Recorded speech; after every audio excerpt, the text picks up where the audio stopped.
పెద్దలారా, మిత్రులారా అందరికీ నమస్తే. తెలంగాణలో ఒక ఇన్సిడెంట్ జరిగింది. హిందూ విద్యార్థికి ఉర్దూకు సంబంధించినటువంటి పాఠం నేర్పినట్టుగా ముస్లిం టీచరు సంబంధించిన టీచరు. దానికి సంబంధించి కేంద్ర హోంశాఖ సహాయ మంత్రి బండి సంజయ్ అలియాస్ సంజయ్ అన్న అన్న మాటలు ఇలా సోషల్ మీడియా అంతా వేదికగా చర్చ జరుగుతూ ఉన్నది. సో మేము అధికారంలో గనక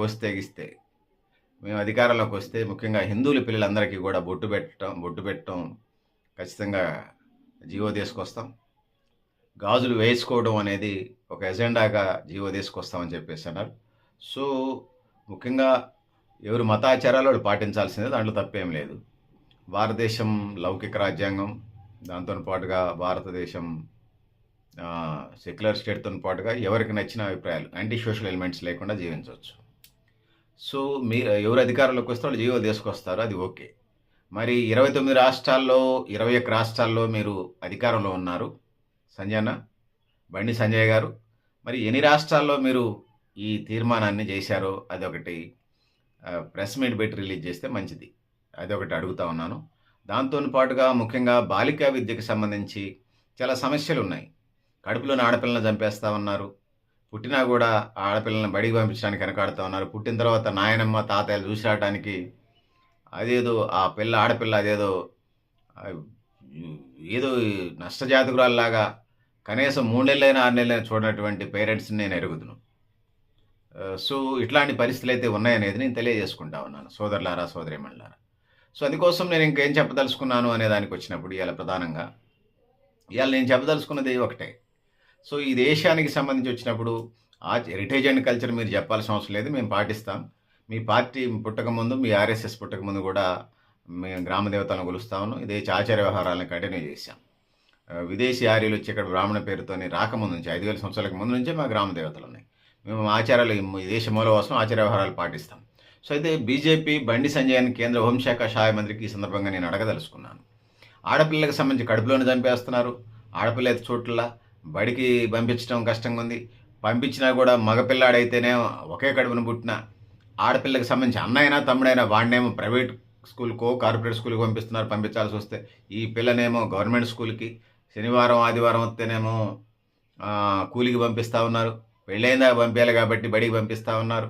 సో ఈ భావజాలం ఉన్నప్పుడు మీరు ఇట్లా అడగోలుగా మాట్లాడటం కొద్దిగా ఆందోళన కలిగించేలాగా ఇబ్బంది కలిగించింది సంజయ్ అన్న. దాంతో పాటుగా నేను ఇంకా చెప్పదలుచుకున్నది ఏంటంటే, వరకట్న సమస్య ఉంది, గర్ల్ చైల్డ్కి గృహహింస ఉండనే ఉన్నది. ఇంకా అనేక రకాల లైంగిక వేధింపులు దేశవ్యాప్తంగా రాష్ట్రవ్యాప్తంగా జరుగుతున్నాయి. Women trafficking, girl child trafficking సంబంధించి అసలు ఆంధ్రప్రదేశ్లో అదే పెద్ద చర్చ జరుగుతుంది. దేశవ్యాప్తంగా ట్రాఫికింగ్ ఒకటి ఉంది, అందులో గర్ల్ చైల్డ్ ఉమెన్ ట్రాఫికింగ్. అసలు వాళ్ళు ఎందుకు వెళుతున్నారు అనేది కూడా మీరు ఐడెంటిఫై చేయలేకపోతున్నారు. పాలక వర్గాలుగా మీది కూడా బాధ్యత ఉంది. నువ్వు ఇప్పుడు చాలా హోంశాఖలో చాలా ప్రధానమైనటువంటి దేశానికి బాధ్యత ఇస్తున్నటువంటి వాడి ఉమెన్ ట్రాఫికింగ్, చైల్డ్ ట్రాఫికింగ్ మీద మీరు ఏం చేస్తున్నారు, విధి విధానాలు బయటికి చెప్పండి. సో ఇది పరిస్థితి. వీటన్నిటి మీద చేయాల్సిన అవసరం ఉన్నది. దాంతోపాటుగా మీరు స్టడీకి సంబంధించి విద్యా సంస్థల్లో ముఖ్యంగా హై స్కూల్ స్టాండర్డ్ లోపి అమలు చేస్తామంటా ఉన్నారు. దానికంటే ముందు నేను ఎరిగినటువంటి ఒక స్టోరీ, ఒక యథార్థ విషయం నేను చెప్తాను. నాకు తెలిసినటువంటి 4 చక్రాల బండి వ్యక్తి నాకంటే చిన్నోడే అన్న అంటాడు. ఏంద్రా అంటే, అన్న అమ్మాయిని ప్రైవేట్ స్కూల్కి పంపిస్తున్నానా, కొద్దిగా ఎక్కువ గంటల పని చేస్తానన్నా అన్నాడు. మరి గవర్నమెంట్ స్కూల్కి పంపిపోయావురా అన్నాను నేను. అన్న అమ్మాయి 10-12 సంవత్సరాలు వస్తున్నాయన్న, పాసు పోవాలంటే మూత్రశాలలు అంటే టాయిలెట్స్ ఉండలేదన్న, చాలా ఇబ్బంది అవుతుందన్న.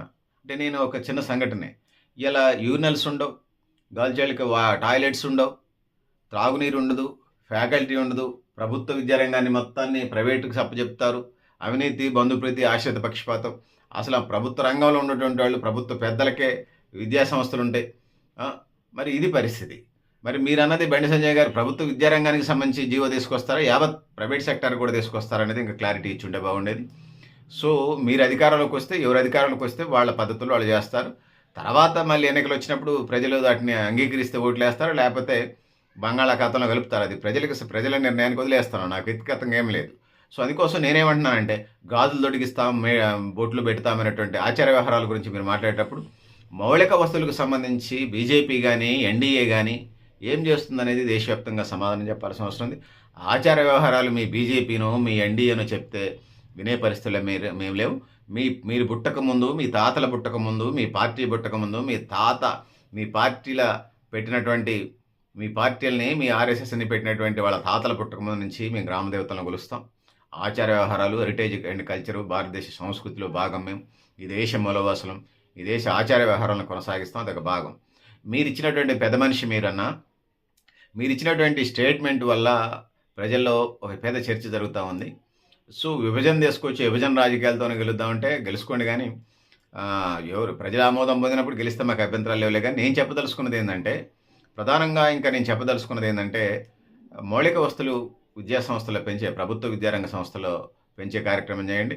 మీరు అధికారంలోకి వచ్చిన తర్వాత అనేక ప్రభుత్వ పాఠశాలలు మూతపడ్డాయి.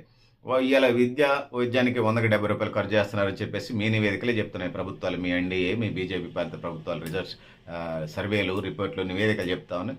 సో వీటికి సంబంధించి ప్రజలకు ఏం చేస్తారో చెప్పండి. అందుకోసం విద్యారంగానికి సంబంధించి మౌలిక వస్తువుల కల్పనలో మీరేం చేశారు? కేంద్ర ప్రభుత్వం ఏం చేశారు? మీరు అధికారంలో ఉన్నటువంటి రాష్ట్రాలు ఏం చేశారు? డబుల్ ఇంజిన్ సర్కార్ ఉన్న చోట, ఎన్డీఏ పరిపాలకులు ఉన్న చోట ఏం చేశారో ఒకసారి మొత్తం శ్వేతపత్రం విడుదల చేస్తే, రాష్ట్రానికి సంబంధించి విడుదల చేయండి. మీరు అధికారంలో ఉన్నటువంటి ఎన్డీఏ పాలిత రాష్ట్రాలకు సంబంధించినటువంటి శ్వేతపత్రాన్ని విడుదల చేయండి, నివేదికని. దాంతో పాటు మీరు రాష్ట్రాల్లో అధికారం లేని చోట్ల కూడా విడుదల చేయండి. ఎక్కడ బాగుందో ప్రజలు చేస్తారు. మీది బాగుందంటే మీ కూట్లేస్తే మాకు అభ్యంతరం లేదు. నాకు సైద్ధాంతికంగా అనుకూలం, వ్యతిరేకమే పక్కన పెట్టండి. ప్రజామోదాన్ని గౌరవిస్తాం, ఆ విధంగా ముందుకు పోతామని తెలియజేసుకుంటూ, సో నేను ప్రధానంగా చెప్పదలుచుకుంది ఈ వీడియో యొక్క ఉద్దేశం కూడా అదే. మీరు బొట్టుకి, గాల్చైల్డ్కి సంబంధించి హైందవ సమాజంలో బొట్టుకి, గాజులకు ప్రయారిటీ ఇస్తాం, దాన్ని ఒక జీవో తీసుకొస్తాం, దాన్ని అమలు చేసి తీరుతాం అంటున్నారు. సో దాన్ని మీరు అధికారంలోకి వస్తే ఖచ్చితంగా అమలు చేసుకునే అధికారం ఉన్నది, జీవో తీసుకొస్తారు. కానీ దానికంటే ముందు మీరు కేంద్ర హోంశాఖ సహాయ మంత్రిగా, ముఖ్యంగా రాష్ట్ర పెద్ద మనిషిగా, ఎన్డీఏలో మీకు హైకమాండ్తో కూడా మంచి సంబంధాలు ఉన్నాయి. అందుకోసం గాల్చైల్డ్కి సంబంధించి చాలా దూర ప్రాంతాల పిల్లలకి సైకిల్ 5 కిలోమీటర్ల పై నుంచి నడిచి వస్తూ ఉన్నారు గాల్చైల్డ్. వాళ్ళకి సైకిల్ ఇచ్చే కార్యక్రమం చేయండి. బాలికల డ్రాప్అవుట్స్ పెరుగుతూ ఉన్నారు. 100 మంది పిల్లలు ఎల్కేజీలో లేకపోతే 2వ తరగతిలో ఉంటే డిగ్రీకి వెళ్ళేసరికి ఇలా 30 మంది కూడా గాల్చైల్డ్ ఉండట్లేదు.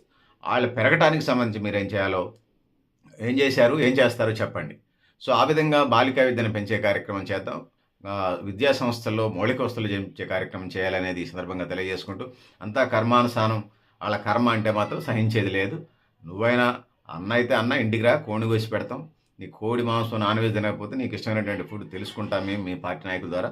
నువ్వు వస్తే మా ఇంటికి ఖచ్చితంగా మంచిగా నీకు ఇష్టమైనటువంటి పెరుగుతోని పాటుగా, గడ్డ పెరుగుతోని పాటుగా, కొండలో తోడుపెట్టిన గడ్డ పెరుగుతోని పాటుగా మీకు ఇష్టమైనటువంటి 4-5 రకాల కూరలతో పెడతాం. దాంట్లో ప్రాబ్లం లేదు. కానీ అన్నాన్నే విధానాలు ఖచ్చితంగా రాష్ట్రం పరంగా, జాతీయ స్థాయిలో విధి విధానాలకు సంబంధించి మీ స్టాండ్ ఏందో చెప్పాల్సిన అవసరం ఉంది ఈ సందర్భంగా. సో రెచ్చగొట్టే వ్యాఖ్యలతోని, రెచ్చగొట్టే ఉపన్యాసాలతోని రాష్ట్రాన్ని, దేశాన్ని ఎల్లకాలం నడపలేరని తెలియజేసుకుంటూ, ముఖ్యంగా బాలికా విద్య, వాళ్ళ ఎంపవర్మెంట్, ఆడపిల్లని పుట్టనిద్దాం, బతకనిద్దాం, చదవనిద్దాం, ఎదగనిద్దాం, ఆస్తిలో వాటేద్దాం, గౌరవిద్దాం. ఎక్కడైనా వాళ్ళకి ఆందోళన కలిగినప్పుడు, అడ్డంకులు ఎదురైనప్పుడు దిశ మార్గనిర్దేశం చేద్దాం. ఆ వైపుగా నడిపించండి తప్పితే మేము ఎట్లనే ఉండదు. ఇది కర్మ సిద్ధాంతం అంటే సహించేది లేదు, సహించం. నేను ఒక గంటకు చేస్తున్నా, చివరి క్షణం మనకు అంగీకరించలేదని తెలియజేసుకుంటూ, సో పెద్దలారా, మిత్రులారా, మీరు కూడా మీ అభిప్రాయాలను కామెంట్ బాక్స్లో రాయని తెలియజేస్తూ, నేను గరిడేపల్లి సత్యనారాయణ, న్యూ లక్ష్య ఆర్గనైజేషన్. థ్యాంక్ యూ ఉండాలి పెద్దలారా, మిత్రులారా.